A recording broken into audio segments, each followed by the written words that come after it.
Good evening. We are so glad to have you back with us this month, and we have an exciting show for you this evening. We have some outstanding guests and a lot of information. And one of the things I continue to tell you to do is be sure you have a pen and some paper so you can write down all this invaluable information. It's something you're going to need for phone numbers or names or anybody that you want to contact. So that's why I want you to be ready. And tonight we have Susan Davila with us. Susan, I want to thank you for coming to our show. Thank you, Dr. Tom, for having me. Susan is the CEO of Desert View Hospital, and she's back with us. She was here some time ago, and now she's back. Hey, fantastic lady. And you're going to hear a lot from her tonight. But before we even go into Desert View Hospital, I want to remind you of some things that are coming up. And the first thing is for the Pahrump. It's the Prostate Cancer Support Group. And the Prostate Cancer Support Group, obviously it's for men, but we're inviting men and women because we want women to understand this dreadful disease. So we want you to come out. We meet at the Desert View Hospital in the training room downstairs, and we meet on the fourth Thursday every month. Now we don't meet in November and December because of the holidays, but every other month, the fourth Thursday at 6 p.m. So we meet from 6 to 7:30. So come on out and join us. The other thing we have is we have what we call the Veterans Extravaganza, and that's going to be on June 2nd. And we're inviting all veterans to come out and find out what your benefits are all about. We'll have people to talk about whether it's education, whether it's mortgage benefits, it doesn't matter. Whatever veterans have earned, on June 2nd, it's going to be from 1 to 5 p.m. at the Bob Roode Community Center. And Assemblyman Oscarsons has put this together, and we're very excited about it. So we're inviting all veterans and their families to come out and find out all the benefits that veterans have earned. But with that said, now we want to talk about Desert View Hospital. And I also mentioned when we talked about the Veterans Extravaganza put on by Assemblyman Oscarson, he also works at Desert View, doesn't he, Susan? He sure does, Dr. Tom. Outstanding. So a lot's going on, and we're talking about Desert View Hospital, and this is where everybody in the community should be going anyway. They should be, yes. Susan's going to tell us about some of the expansions, some of the other things that are going on there. So I'm going to turn it over to her and let her tell us about things, exciting things that are happening at Desert View. Now this session and the next session are all going to be all about Desert View.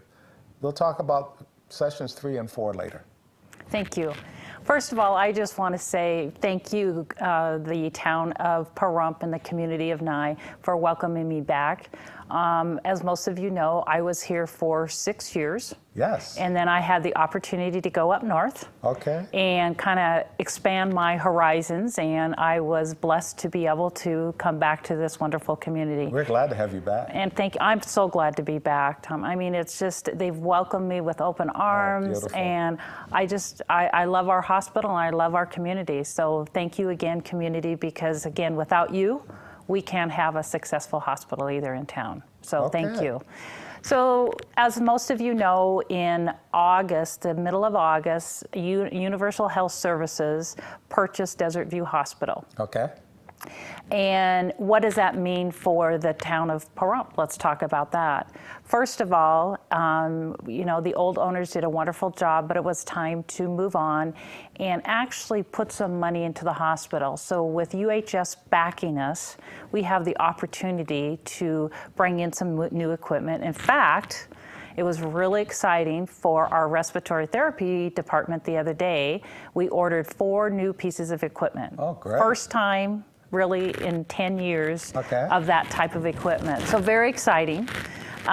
For the equipment side, they have set aside $1.5 million for just equipment alone for this year. Now, the expansion. There's a lot of talk about expansion. I know my boss, and me too, we want to be able to expand a wing, put another wing on our hospital, which would, it has potential. There's a couple different potentials. Have a potential of adding about 10 more rooms to the hospital. How many rooms do you have now? We have 25. Okay. So with that 25, we are considered, it is a status, Tom. It's called a critical access hospital. So the only difference between that status and the status that the urban hospitals have is really how we get paid. Oh, okay. And with a critical access hospital, we cannot go over 25 licensed beds. Okay. But we can add on, and we can add observation beds. And we can add as many observation beds that we want, which will still not mess up our license as a critical access hospital. Okay. Now, critical access means what?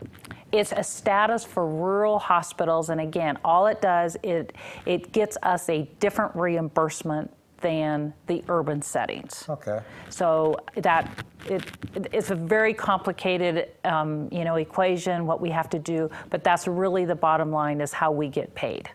Now, I know a lot of people out here are probably thinking and asking the question, when people go to Desert View Hospital, there are many that are then transported to Las Vegas. Why can't they stay at Desert View? Great question, Tom. And to the community, we lack a lot of the specialty services that we need. Okay. One of our top ones that number 3rd of getting transferred out of here, believe, is orthopedics.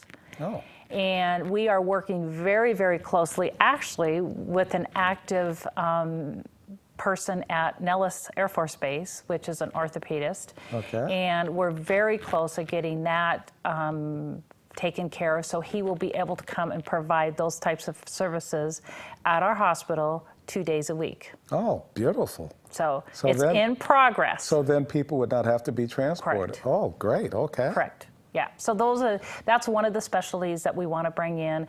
A couple of the other ones are cardiac, and as I think most of you know, we have Dr. Eric out here as a cardiologist. Dr. Siegel, some of you know, he still comes out. And so we have some cardiac services, but of course cath lab and those types of things, Okay. we won't have those out here. Okay. So those are the ones that we have to transport in for that higher level of care. Okay. When you talk about putting on a new wing, would it be making a new level, or is it going to spread out and into the other property that you have? The hospital was designed to, when they first originally built the hospital, I was there, Tom, when the doors first opened. Anyway, they built that with even all of the whole structure, everything to double in size. Okay. And so, yes, it would go outward instead of up at first. Okay. And we have plenty Okay. of room there to do that. That's beautiful. Okay. So besides that, and the equipment and the money that you have for that, what else are you bringing into Desert View? You know, well, like I say, our orthopedics that we want to concentrate on. We did recently lose our general surgeon. And so we don't have that. We're actively trying to recruit a general surgeon as we speak. Orthopedics we will bring in, and we'll probably bring back in, we want to bring back in the GI services. So for those that, have to get the scoping done, they don't have to go over the hill after they've prepped all night long. That's just not a pleasant ride, Tom, Now, to when do you say that. when you say GI, I know what you're talking about, but there's some people may hear GI as veteran. Well, that's true. I forgot. I'm sorry. So you're talking really GI. The colonoscopies, so those Yes. are the types that I'm talking about. Yes, I apologize for that. Gastrointestinal. Yes. Yes. Okay. Yes. Yes, so I apologize. Many times when we use anything that falls into the veteran area, I like to clarify it because, yes. But it's a good lesson for all of us because I think in all of our little worlds, we talk our own language sometimes. Absolutely. And we have to remember our audience, and that's yes, Tom, I agree with you on that one. And I did use the term veteran instead of just like Marine or Navy or Air Force or Army. Oh, we don't want to go down that road, do we? I was going to say, because we have our own different languages too. So yes, I'm glad you brought that part up. Okay, so go on with the expansion for the hospital. Those are the different items that we're looking at this year, and we will continue to look at services. We will get into this, I know, later on in the show, but as far as our community assessment needs, that is going on. I would like to talk about that a little bit later.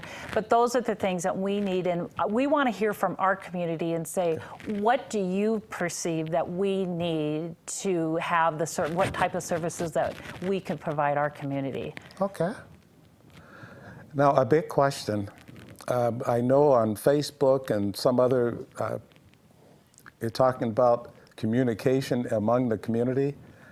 If they have any complaints or any problems with anything that happens at Desert View, what should they do? We would really appreciate a phone call. I believe there was a phone call up on the screen earlier. Please use that phone call, that phone number, and get a hold of us, because Tom, we want to address each one of those.